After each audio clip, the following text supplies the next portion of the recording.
It's me सिमरन सहानी। तो all the class 11th and 12th के students, तो वेलकम टू द चैनल। जो बच्चे मुझे नहीं जानते हैं, I am Simran Sahani and देखो गाइस, मैं अपने चैनल पे पढ़ाती हूँ क्लास 10th 11th 12th की इंग्लिश और ह्यूमैनिटीज़ का हर एक सब्जेक्ट, चाहे वो इकोनॉमिक्स हो, पॉलिटिकल हो, हिस्ट्री हो, ज्योग्राफी हो, सोशियोलॉजी जो है बनानी है, बहुत समय से मौका नहीं मिल पा रहा है, ठीक है। और साथ ही के साथ में आपका फिजिकल एजुकेशन जो ऑप्शनल होता है, जो हर एक स्ट्रीम के बच्चे, बहुत बच्चे फिजिकल एजुकेशन को जो ऑप्ट करते हैं, तो ये सारे सब्जेक्ट्स मैं आपको पढ़ाती हूँ अपने चैनल पे। तो अगर आपके पास इनमें से कोई भी सब्जेक्ट है, तो इंग्लिश तो सबका ही है, तो सबसे पहले इस चैनल को जरा सब्सक्राइब कर दो। तुम बिल्कुल एक सही डेस्टिनेशन पे आ चुके हो अगर तुम्हें इस साल का टॉपर बनना है तो देखो गाइज, आज मैंने इस वीडियो का टाइटल क्या रखा है? आज मैंने इस वीडियो का टाइटल रखा है आपकी समर वेकेशन की स्ट्रैटेजी। बट यहाँ पे अभी मैं तुम्हें स्ट्रैटेजी नहीं बता रही हूँ कि आज तुम्हें ये पढ़ना है, कल तुम्हें ये पढ़ना है, परसों तुम्हें ये पढ़ना है, ऐसा टाइम टेबल है, ये फॉलो करना है, वो करना है, नहीं।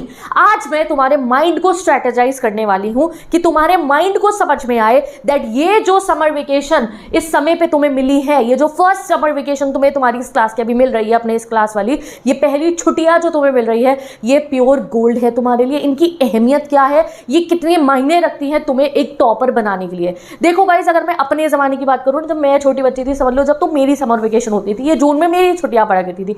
बहुत पुराने ज़माने के 100 साल हो गए होंगे, मुझे तो ऐसा लगता है सोच के, मुझे इतना पुराना ज़माना लगता है। तो भाई हमारे समय में ना हमें समर वेकेशन कब मिल जाती थी? 15 मई से हो जाती थी। अब की बार तुम लोगों के कई बच्चों के, मैंने अभी परसों वीडियो बना के पूछा था, तो सबने कहा दीदी 1 जून से, तो मैंने सोचा अभी दोबारा बात करनी पड़ेगी तुमसे आगे, ठीक है। हमारी होती थी 15 मई से समर वेकेशन शुरू, ठीक है, और 1.5 महीने की पूरी समर ब्रेक रहती थी। उसके बाद जैसे कि हम मेरठ से है, तो भैया हमारे यहाँ पे कावर हॉलीडेज होती थी लगभग 10 दिन की, तो वो भी हमें बहुत अच्छे से हॉलीडेज मिल जाती थी, ठीक है। उसके बाद हमारी छुट्टियां होती थी हमारे ज़माने में, भैया बात कर लो तुम, विंटर ब्रेक भी 15 दिन की तो स्कूल से मिलती थी। उसके बाद 20 से 25 दिन एक्सटेंड हो जाती थी क्योंकि बहुत ठंड पड़ती थी, ठीक है। और साथ में त्योहार की छुट्टी हो गई, बहुत सारी ब्रेक्स मिलती थी। बट तुम लोगों का अब सिनेरियो अलग होता जा रहा है। जैसे जैसे मैं देख रही हूँ, तुम्हें समर ब्रेक में भी एक्स्ट्रा क्लास लगाई जा रही है। मैंने परसों कमेंट सेक्शन में देखी है, दीदी हमारी एक्स्ट्रा क्लास है, हमारी तो दीदी 10 जून से है, दीदी हमारी तो अभी हुई नहीं है। और अगर तुम्हारी समर ब्रेक भी है तो आधे से ज़्यादा टाइम तुम जो है, तुमने मुझे खुद बता दिया दीदी इस समय में हमारा ये वाला ट्यूशन है, इस समय में हमारा ये वाला ट्यूशन है। और आगे इस साल जब तुम्हारी विंटर ब्रेक पड़ेंगी, तुम सब सोच रहे हो तुम पढ़ लोगे, तो विंटर ब्रेक में अब होते हैं प्रैक्टिकल, मेरे ज़माने में नहीं होते थे। तो भाई अगर मैं बोलूँ तो ये जो इस जून के महीने में मिलेगा तुम्हारे, ये तुम्हारा बेस्ट चांस है अपनी पढ़ाई करने का। This is pure gold. अगर तुम्हें टॉपर की रेस में नंबर 1 आके खड़ा होना है, चाहे तुम कैसे भी स्टूडेंट हो, तो तुम्हारे लिए ये समर ब्रेक सबसे इंपॉर्टेंट है। बार बार कह रही हूँ, देखो मेरा चैनल किसके लिए? मेरा चैनल एक एवरेज स्टूडेंट के लिए सबसे ज्यादा मैं मानती हूँ कि मैं उस एवरेज स्टूडेंट जो खुद को मान रहा है या है एक्चुअली में एवरेज, मैं उसको समझा दूं भाई तूने कैसे पढ़ना है, ठीक है। टॉपरों को तो पता ही है, टॉपर भी सारे आते हैं मेरे चैनल पे, वो सब्जेक्ट पढ़ने आते हैं। आई डोंट थिंक सो वो ज्यादा स्ट्रैटेजी वीडियो देखते होंगे, क्यों? क्योंकि उन्हें आती है स्ट्रैटेजी, उन्हें पता है स्ट्रैटेजी क्या है। उन्हें पता है कि भैया समर ब्रेक है, तो मेरे को ये प्लान नहीं बनाना है कि भैया मैं अपने पेरेंट्स को जिद करूं कि मुझे वहां घुमाने ले जाओ, मुझे वहां घुमाने ले जाओ, मुझे फोटो खींचनी है, मुझे अपनी रील बनानी है, मुझे अपनी स्टोरी पे डालनी है, मुझे कंपटीशन करने अपनी क्लास के बच्चों से कि मैं यहाँ घूमने गया हूँ, मेरी फोटो पे ज्यादा लाइक्स आएंगे। नहीं, टॉपर घर पे बैठ के पढ़ रहा होगा। टॉपर बच्चे को पता है पढ़ना कैसे, उसको रीलों से और शॉर्ट से। तुम लोग मुझे कहते हो दीदी हमने प्लान बना लिया, पढ़ने बैठते हैं, हमें रील्स और शॉर्ट्स डिस्ट्रैक्ट करते हैं। टॉपर को नहीं करते। टॉपर को पता है भैया ये समय रील और शॉर्ट्स देखने का नहीं है, ये समय भैया 11th और 12th के पेपर की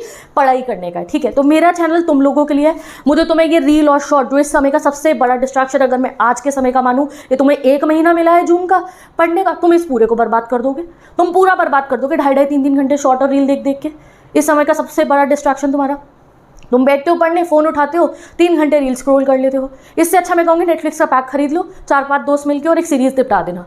एटलीस्ट तुम 1 से 1.5 घंटे की कोई चीज़ देख लेना, और कुछ तुम्हें लगेगा कि हाँ भैया मैंने देखा। ये 3 घंटे का जो रील और शॉर्ट देखते हो, उसके बाद तुम्हारा कोई जो है मन फ्रेश नहीं होगा, ना ही तुम्हें कोई नए आइडियाज़ आएंगे, ना ही तुम्हें कोई क्रिएटिविटी आएगी, नहीं तुम दिमाग में कचरा भरते हो। तो बहुत सारी चीज़ें मुझे तुम्हें बतानी है कि इस जून को यूटिलाइज कैसे करना है और क्या क्या चीज़ों से तुम्हें दूर रहना है, ठीक है जी। तो बहुत ध्यान से सारी बातों को सुन लो, और प्लान और स्ट्रैटेजी ऐसी बनाएंगे कि टॉपर सबसे पहले हम ही बनेंगे, ठीक है। बट उसके लिए पहले पढ़ना पड़ेगा। तो यहाँ देख लो, सबसे पहले तुम्हें पिछले साल जो तुमने करा है, अगर कोई 11th का बच्चा वीडियो देख रहा है, आज की वीडियो सिर्फ 11th और 12th वालों के लिए, ठीक है। चाहे आप कॉमर्स स्ट्रीम से हो, चाहे आप साइंस स्ट्रीम से हो, चाहे आप ह्यूमैनिटीज़ के बच्चे हो, तीनों ही स्ट्रीम के स्टूडेंट्स की वीडियो है ये। तुम अगर इस साल आए हो 11th में, तो तुम्हारा अभी आया 10th का रिजल्ट। अभी तक मैं कहती हूँ तुमने कुछ नहीं पढ़ा होगा, या जो पढ़ा भी है उसको भूल जाओ, तुम्हें नहीं पता। तुम सोचो आज से तुम्हारी क्लास 11 शुरू हो रही है, ठीक है। और जो बच्चे 12th में हैं, तुम्हारे लिए इससे बढ़िया चांस नहीं है। ये साल तुमने ये नहीं सोचना है कि भाई मैंने ये समर ब्रेक आ गई, ये मेरे को तो भैया प्लान बनाने अपने दोस्तों के साथ घूमने जाने के, मैं पेरेंट्स को कहूँगा मुझे यहाँ घुमाने ले जाए, मुझे ये रील बनानी है, मुझे ये अपने लिए जो है यहाँ पे फ़ोटो खींचनी है जाके, मैंने इस दोस्त का बर्थडे आ रहा है इसकी पार्टी ऐसी प्लान करनी। ये इस समय का समय नहीं है। तुम क्लास 12th में हो, तुम्हारी एक ही ड्यूटी है, पढ़ाई करना, इस साल का टॉपर बनना, जो कॉम्पिटिटिव एग्जाम जो आप इस साल देने वाले हो उसका सिलेबस कंप्लीट करना, अगर आप क्लास 12th में हो तो। और 11th में हो तो 11th वालों की क्या टेंडेंसी रहती है, अरे हम तो 11th है, हमारी पूरी ऐश है, नंबर को क्या ही करना है 11th क्लास में जाके। नहीं भैया, 11th क्लास के नंबर तो ऑब्वियसली तुमसे कोई नहीं पूछेगा, बट 11th में पढ़ने की कैपेसिटी बना लो। 11th को ही सोचो कि ये तुम्हारा बोर्ड है, 11th क्लास को 12th क्लास के बोर्ड वहाँ तक देखो कि आज पढ़ूंगा ये, और अगर कॉम्पिटिटिव दे रहे हो तो 11th के सारे कॉन्सेप्ट्स काम आएंगे तुम्हारे कॉम्पिटिटिव एग्जाम के अंदर। तो 11th को भी पूरा मान के चलना है, पूरी पढ़ाई करनी है 11th के अंदर। एक भी दिन अपना ये मत समझना 11th 12th इकट्ठी मान लो 11th वालों। और जो 12th वाले हैं जो अपनी 11th बर्बाद कर चुके हैं, नहीं पढ़े थे 11th में, तो तुम्हें 12th में 100% अपना देना है। और उसके लिए ये समर वेकेशन सब भूल जाओ। पहले क्या हुआ था, तुम 11th में नहीं पढ़े थे, या तुम 10th में नहीं पढ़े थे, या तुम्हारा अभी जो पहला यूनिट टेस्ट हुआ है, बहुत सारे बच्चों के यूनिट टेस्ट में 10-10 5-5 8-8 नंबर आए होंगे। और कई मेरे भाई बहन ऐसे हैं जिनको मैं टॉपर कह रही हूँ, जो मेरे चैनल से पढ़ते हैं, उनके 20+ आए हैं। मेरी बात सुनी थी उन्होंने पढ़ाई करी थी। बट अभी मैं बात कर रही हूँ जिन्होंने नहीं पढ़ा। तुम्हारे पहले यूनिट टेस्ट में मुझे लगता है मुश्किल से ही तुम पास हुए होगे, और नहीं हुए होगे तो तुम्हें स्कूल में डर का सिनेरियो पता चल गया होगा। आई नो, अब जब तुम 11th में हो 12th में हो ना स्पेशली, तो अब तुम्हारे पूरे स्कूल के अंदर क्या है, कॉम्पिटिटिव माहौल बन चुका होगा। जब तुम क्लास में एंटर करते हो ना, तो तुम्हें दिखता होगा यार ये बच्चा जो पहले पढ़ता भी नहीं था ना, आज इसके भी दिमाग में है कि इसे टॉपर बनना है, इसके भी दिमाग में इसे टॉपर बनना है। ऊपर से स्कूल में जब तुम्हारे अच्छे नंबर नहीं आएंगे, तुम्हें डिमोटिवेशन आएगा स्कूल जाके, ठीक है। तो उसके लिए अभी तक का यूनिट टेस्ट में क्या करा सब भूल जाओ। तुमने 11th में क्या करा था 12th वालों भूल जाओ, 11th वालों तुमने 10th में क्या करा था भूल जाओ। ये जून है, ये जून में कितने दिन है, 30 दिन है।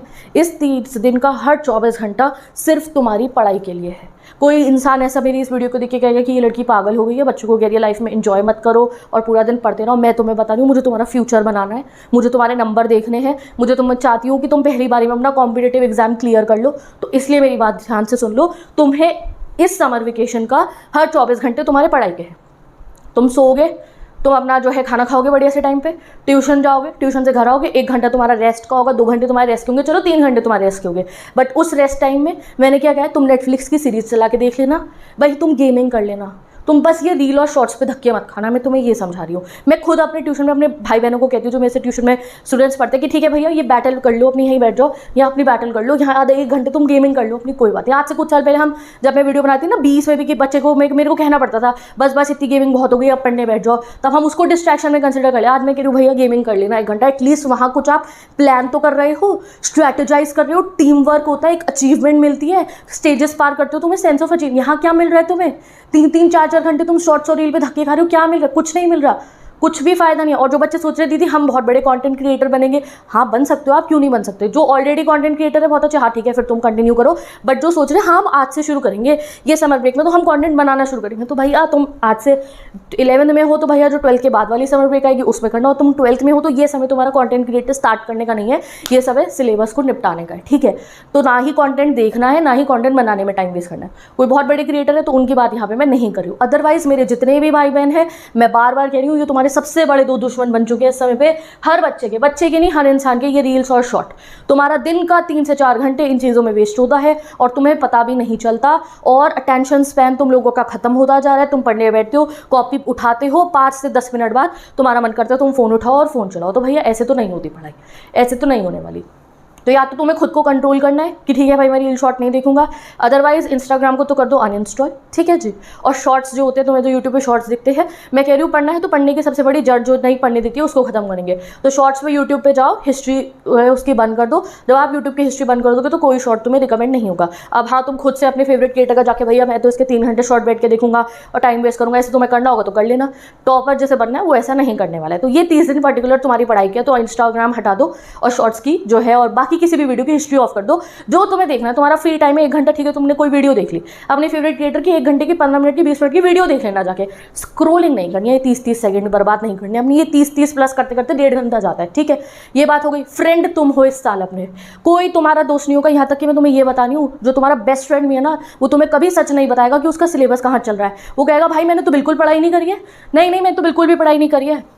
तुम्हें अपने टाइम को खुद मैनेज करना है। और फ्रेंड तुम अपने खुद के हो, हर कोई इंसान तुम्हें झूठ बोलेगा। तुम अपना तुम्हारा जो ट्यूशन का परमानेंट वाला ग्रुप होगा ना, ये समर ब्रेक में हर कोई घर पे पढ़ाई कर रहा होगा, बट ऊपर से तुम्हें क्या दिखाएगा, नहीं भाई मैं तो नहीं पढ़ा बिल्कुल भी। और तुम अगर होगे बेवकूफ़ तो तुम उसको देखे कि यार कोई भी नहीं पढ़ा, मैं भी बाद में पढ़ूंगा, तुम भी बाद में पढ़ाई करोगे, और वो सब कुछ पढ़ाई कर चुके होंगे।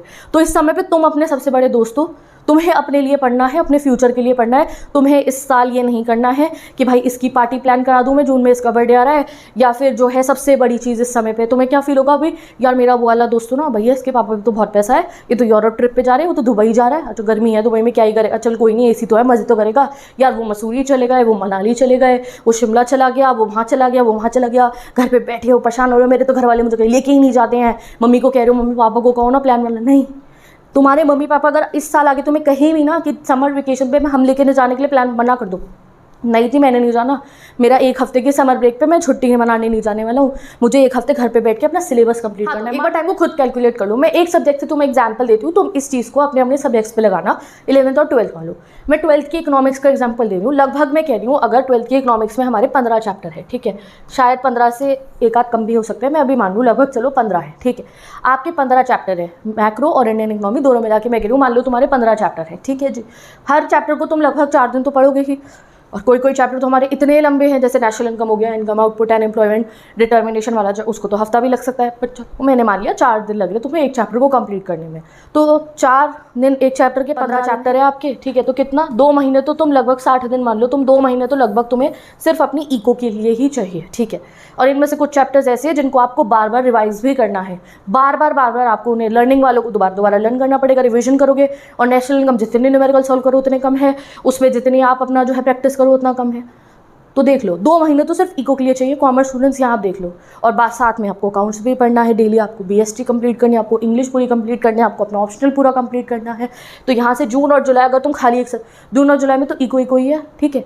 ऐसे ही मेरे हिस्ट्री वाले भाई में तुम्हारे 15 चैप्टर है हिस्ट्री के, 13 है चलो, और साथ में डिवीजन का टाइम तुम मान लो, एक एक चैप्टर तुम्हारा 4 दिन में कंप्लीट होगा, तो तुम्हारे पास समय अब वेस्ट करने का बिल्कुल नहीं है। अगर तुम्हें लग रहा है अरे बहुत समय है, जून में तो मस्ती करेंगे, जुलाई में पढ़ेंगे, अगस्त में पढ़ लेंगे, सितंबर में हाफ ईयरली होंगे तुम्हारे, अक्टूबर के अंदर त्यौहार आ जाएंगे, नवंबर के अंदर तुम्हें जो है सेकेंड प्री बोर्ड शुरू हो जाता है बच्चों का, और दिसंबर के अंदर तुम्हें जो है समर ब्रेक थोड़े वो विंटर वेकेशन थोड़ी सी मिलेंगी, एंड जनवरी में तुम्हारे प्रैक्टिकल होंगे, फरवरी से अब पेपर हो जाते हैं। अब हमारे वाला ज़माना नहीं था, हमारे मार्च में पेपर होते थे, 8-10 मार्च से, तुम्हारे 22 फरवरी से पेपर होते हैं। तो तुम्हें जनवरी तो सिर्फ रिविजन का है और दिसंबर भी कंप्लीशन का सिलेबस का। तो यही जून और जुलाई 2 महीने हैं तुम्हारे पास सब कुछ कंप्लीट करने के लिए अच्छे से। तो उसके लिए ये जून, जब तुम्हें स्कूल ही नहीं जाना, तो ये तुम्हारा प्योर गोल्ड समय है। इस समय मम्मी पापा कहीं घुमाने लेके भी जा रहे होंगे तो मना कर देना।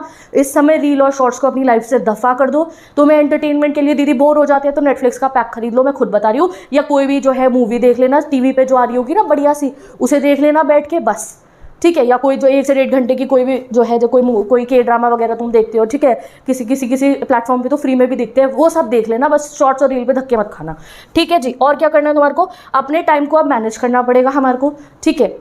या तो तुम्हें अब इस समय पे अर्ली बर्ड पढ़ना पड़ेगा या नाइट होल, क्योंकि गर्मी इतने होने वाली है तुम पढ़ नहीं सकते हो, पूरी दोपहर गर्मी होती है। तो सही है भैया, दोपहर में तो तुम लोगों की ट्यूशन्स भी हो सकती है, या चलो सुबह हो गई हो तो अगर तुम्हारी ट्यूशन सुबह है तो अर्ली बर्ड्स बहुत जल्दी उठना, 4 बजे सुबह उठ जाना और 4 से 8 में पढ़ाई कर लेना, 8-9 बजे के बाद तुम्हारी ट्यूशन होगी तो।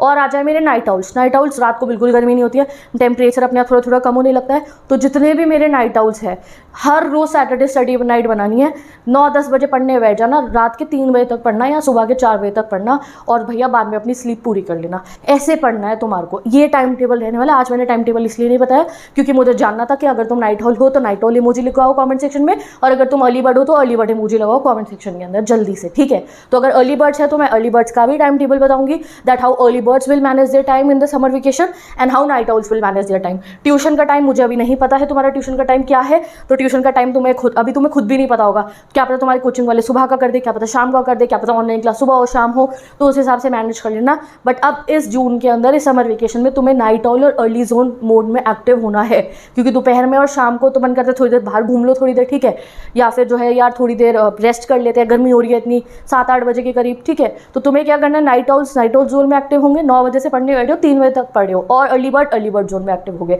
अगर इस समर वेकेशन में तुमने पढ़ाई कर ली, मैंने टारगेट दिया था 9 आवर्स सेल्फ स्टडी डेली का, अगर हम टारगेट लगाएंगे 9 में से अगर तुमने 7 घंटे भी पढ़ाई कर ली ना, तो टॉपर लिस्ट में सबसे आगे तुम्हारा नाम होने वाला है। तुम दिमाग बना लो, पूरा मन बना लो कि पूरी समर वेकेशन मैंने सिर्फ पढ़ाई करनी है।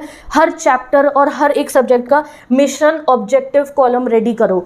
ऐसे आपको एक पेपर लिखो, उसमें मिशन लिखना है तुम्हें अपना, और ये ऑब्जेक्टिव क्या है हमारे कि भाई मैंने ईगो के इतने चैप्टर कंप्लीट करने हैं, मैंने इंग्लिश के इतने चैप्टर कंप्लीट करने हैं, मैंने फिजिक्स में ये चैप्टर कंप्लीट करने हैं, केमिस्ट्री में ये चैप्टर कंप्लीट करने हैं, बायोलॉजी में मुझे ये कंप्लीट करना है। ऐसे अपना पूरे महीने का ऑब्जेक्टिव पूरे महीने का लिख देना है, ठीक है ऐसे। और डेली मिशन लिखोगे। आज 1 जून है तो आज 1 जून को मैंने ईगो का नेशनल इनकम पढ़ना है, मैंने BST का ये चैप्टर पढ़ना है, मैंने फिजिक्स का फर्स्ट चैप्टर आज दोबारा से शुरू करूँगा। PCM PCB वालों ने सोचा, 11th और 12th वालों ने किया चलो फर्स्ट चैप्टर से दोबारा शुरू कर दे, तो रोज डेली के मिशन लिखने हैं। डे 1 का मिशन है फिजिक्स दोबारा से स्टार्ट करनी है, डे 2 पे ठीक है अभी आज फिजिक्स को कंटिन्यू करेंगे, डे 3 पे ठीक है आप केमिस्ट्री का चैप्टर उठाते हैं। ऐसे एक मिशन, एक ऑब्जेक्टिव चार्ट बनाना है, वो आगे वाली वीडियोस में मैं तुम्हें बता दूंगी। समर वेकेशन का ऑब्जेक्टिव खुद से बना लो कि क्या क्या कंप्लीट करना है। 1 महीना ही है ना, तो हाफ सिलेबस का हमने टारगेट रखा है, तो इस पर लिख लो कौन कौन से आपके फिजिक्स के कितने आपके चैप्टर 3 कर सकते हो, 4 कर सकते हो, खुद से 2 कर सकते हो, पूरा यहाँ पे लिखो ऑब्जेक्टिव के अंदर। और जब ऑब्जेक्टिव भारी भरकम बनाना, अब हल्का नहीं बनाना है, भारी ऑब्जेक्टिव बनाना है कि भैया 5 चैप्टर कंप्लीट कर देने एक सब्जेक्ट के, इसके 4 कर देने हैं, इसके 6 कर देंगे, भैया ये तो आसान लग रहा है मेरे को। ऐसा अपना ऑब्जेक्टिव बना लो और फिर देख लो इसे करने के लिए तुम्हें 9 आवर्स सेल्फ स्टडी करनी है, जो टाइम टेबल मैं तुम्हें कल बता दूँगी, ठीक है जी। मिशन डेली लिखा करोगे, आज का ये मिशन है, रोज की मिशन डायरी बनेगी। 1 जून समर वेकेशन का पहला दिन, आज फिजिक्स पढ़नी थी, आज मैथ्स पढ़नी थी, आज अकाउंट्स ये पढ़ना था मैंने अकाउंट्स में, आज मैंने हिस्ट्री का ये चैप्टर पढ़ना था, पॉलिटिकल का ये पढ़ना था, और रात को कंप्लीट करने के बाद आगे टिक जाएगा। हुआ या नहीं हुआ, अगर सपोज करो डे 5 का जो तुम्हारा मिशन था तुम्हारा कंप्लीट नहीं हुआ तो उसकी पेनल्टी लगेगी। डे 6 पे तुम्हें डे 5 वाला भी पढ़ना पड़ेगा और डे 6 का तो पढ़ोगे ही। ऐसे चलेंगे हम। ये 1 महीना समर वेकेशन का हमारे लिए ऐसे होगा जैसे बोर्ड का पेपर हमारा जुलाई में ही हो, कि जब तुम जुलाई में अपनी क्लास में एंटर करो ना, तुम्हारा टोरा ही अलग हो, तुम्हें खुद मन में पता हो कि भाई मैं कुछ करके आया हूँ, अब मुझे इन टॉपरों से डरने की जरूरत नहीं है, ये डरेंगे मेरे से, मैंने पढ़ लिया है पूरा सिलेबस, अब बेबस होंगे पूरे टॉपर, ठीक है, क्योंकि अब इस साल का टॉपर मैं बनूंगा। तो this mindset and this strategy तब काम होती है जब माइंडसेट बनाओ। तो माइंडसेट तुम्हारा बन गया है, how to overcome distraction and reel. तो सबसे छोटा फॉर्मूला तो यही, अनइंस्टॉल कर दो इंस्टाग्राम को, यूट्यूब की हिस्ट्री ऑफ कर दो अपनी, तो रील और शॉर्ट्स नहीं दिखेंगे। और बाकी भी कुछ छोटे मोटे और तरीके मुझे पता होंगे तुम्हारे डिस्ट्रैक्शन को ओवरकम करने के। पहले तुम्हारी डिस्ट्रैक्शन ओवरथिंकिंग, अब तुम्हें ओवरथिंकिंग करने का टाइम ही कहाँ मिलता है। अब तो तुम जब तुम्हारे को ऐसा लगता है यार खाली बैठे हो, पहले ज़माने में हम ओवरथिंकिंग करते थे, अब तो तुम उस समय भी रील और शॉर्ट देखते हो, ओवरथिंकिंग भी नहीं करते। अब तुम्हारे ज़्यादातर डिस्ट्रैक्शन यही हो गए हैं, तो पहले इन्हें हटाएंगे। और अगर कोई बच्चा ओवरथिंकिंग कर रहा है मेरा फ्यूचर में क्या होगा, कैसे होगा, उसको उसका ये वाला कॉलेज मिल जाएगा, अरे उसके पापा का तो बहुत पैसे है, बिजनेस करा देंगे उसको, यार उसको तो इस वाले कॉलेज में एडमिशन मिल ही जाएगा, ये तो पढ़ ही लेता है। तो दूसरों के बारे में सोचना बंद करो, अपने बारे में सोचो। सिर्फ और सिर्फ दूसरों की टेंशन लेना, दूसरों से चिढ़ना बैठ के, यार उसके तो इतने फॉलोअर्स हो गए, ये वो, कोई बात नहीं। इस साल पढ़ाई कर लो, अगले साल तुम्हारी रीलें खुद बन रही होंगी। सोचो तुम टॉपर लिस्ट में आ गए, तुम टॉपर बने हो 12th के अपने, तो तुम्हारी रीलें खुद बन रही होंगी, मैं बनाऊंगी तुम्हारी ढेरों रीलें, ठीक है। तो उसके लिए तैयार हो जाओ, उसके लिए मेहनत करनी अपनी आज से, अभी से शुरू कर दो। मैंने आज वीडियो अपलोड कर दिया, 1 जून से बच्चों की समर वेकेशन सबकी है। मैंने 4-5 दिन पहले भी एक वीडियो अपलोड करी थी समर वेकेशन बिगिंस वाली, उस पर भी तुमने बहुत अच्छा रिस्पॉन्स दिखाया था, यू आर रेडी। बट काफ़ी बच्चे कहती थी हमारी 1 जून से है, तो मैंने फिर बीच में मैंने कहा चलो ठीक है सबसे एक साथ ही बात करूँगी। तो बस अब फाइनल है, अब हमने अपना प्लान मोटिव सब रेडी कर लिया है। इस वीडियो को यहाँ पे एंड कर रही हूँ। तुम्हें इस समर वेकेशन में ऐसे पढ़ना है कि तुम्हारे इस साल का टारगेट पता है तुम्हें, मेरी क्लास 11th में भी, when I was in class 11th मेरी 95% आई थी 11th के अंदर भी। अब मैं नहीं कह रही हूँ तुम्हें कि 95 लेकर आना, बट हाँ मैं तुम्हें ये कह रही हूँ कि अगर तुम 90+ वाले बच्चे थे तो 11th में भी 90+ वाले बच्चे ही रहना, ठीक है। ये नहीं कि तुम 10th में तो 90+ ले आई और अब 11th के अंदर आके तुम 70% लाओ, 80% लाओ, ऐश 11th में तो पढ़ना ही नहीं होता, तुम पढ़ोगे ना, नहीं। जो तुम्हारी कैपेबिलिटी थी ना उससे नीचे नहीं जाना चाहिए तुम्हें क्लास 11th के अंदर कि तुमने पढ़ाई ना करी हो, ठीक है। तुम्हें 11th में पूरी पढ़ाई करनी है और अच्छा बना सकते हो ना खुद को, तो बनाना। टारगेट रखो कि चाहे 11th है चाहे 12th वालों का तो है ही टारगेट 98 to 100% के पर। देख रहे हो तुम आजकल बच्चों के कैसे कैसे मार्क्स आते हैं, तो तुम्हारा रहने वाला है 98 to 100%। ऐसे ही ऐसे पेपर पे लगा के सामने लिख दो, 98 आएगी हम जी तब भी खुश है, 99 आएगी तो मैं बहुत ही खुश हूँ, 100 आ गई तो बहुत ही खुश हूँ। फिर नहीं रो ना 98 आ गई और 100 नहीं आई तो 98 से 100 के बीच का अपना टारगेट सामने लिख लो। इधर 11th इधर 12th, सिर्फ 12th की बात नहीं हो रही है, यहाँ 11th की भी हो रही है कि तुम्हें, मैंने बहुत देखा है यूट्यूब पे ऐसा चलता है बहुत ज़्यादा, 11th बर्बाद। मैं तो कभी नहीं कहती हूँ, मैं तो कभी किसी चीज़ बर्बाद कुछ नहीं होता है। देखो बर्बाद तो हाँ, बर्बाद वर्ड कहना सही नहीं है। तुम जो है ना क्या कर रहे हो, तुम अपने नुकसान कर रहे हो। तो उसके लिए तुम्हें क्या करना है मैं अभी बता रही हूँ। अगर तुम नहीं चाहते हो कि तुम्हें 11th में आके वीडियो सर्च करनी पड़े, 11th पर 12th में आके वीडियो सर्च करनी पड़े, 11th बर्बाद आगे क्या होगा, ये सब तुम्हें नहीं करना है। तुम्हें ऐसा पढ़ना है 11th में भी कि तुम्हारी 11th आबाद हो चुकी हो और तुम जब 12th में जाओ तो तुम्हें बताओ कि अब मुझे क्या करना है। तुम ब्लैंक ना रहो, क्योंकि ये 2 साल तुम्हारे फ्यूचर बनाने के हैं और उस 2 साल का ये जो जून का समर वेकेशन है ये प्योर गोल्ड है। ठीक है जी, तो बी रेडी गाइस। तो तुम नाइट ऑल हो या अर्ली बर्ड हो वो मुझे बता दो कमेंट सेक्शन में, क्योंकि कल अल्टीमेट टाइम टेबल आ जाएगा नाइट ऑल्स का भी और अर्ली बर्ड्स का भी, जहां 9 घंटे की सेल्फ स्टडी टाइम होगा तुम्हारा। ब्रेक नहीं, समर ब्रेक हमारा ब्रेक थ्रू करने का टाइम है कि भाई सिलेबस को पूरा पहुंचा देना है, पार कर देना है उसको। ठीक है जी, ठीक है जी, बात समझ में आ गई तुम्हारे को। तो अब तैयार हो जाओ बिल्कुल कि 1 जून से आग लगा देनी शुरू कर देनी। आग लगा देनी मतलब पढ़ाई शुरू कर देनी। आग तो वैसी लगी पड़ी है, इतनी गर्मी हो रही है। ठीक है, तो अब 1 जून से डेली मिशंस जो है हम कंप्लीट करते रहेंगे। तब तक के लिए bye bye, take care, best of luck, मिलेंगे।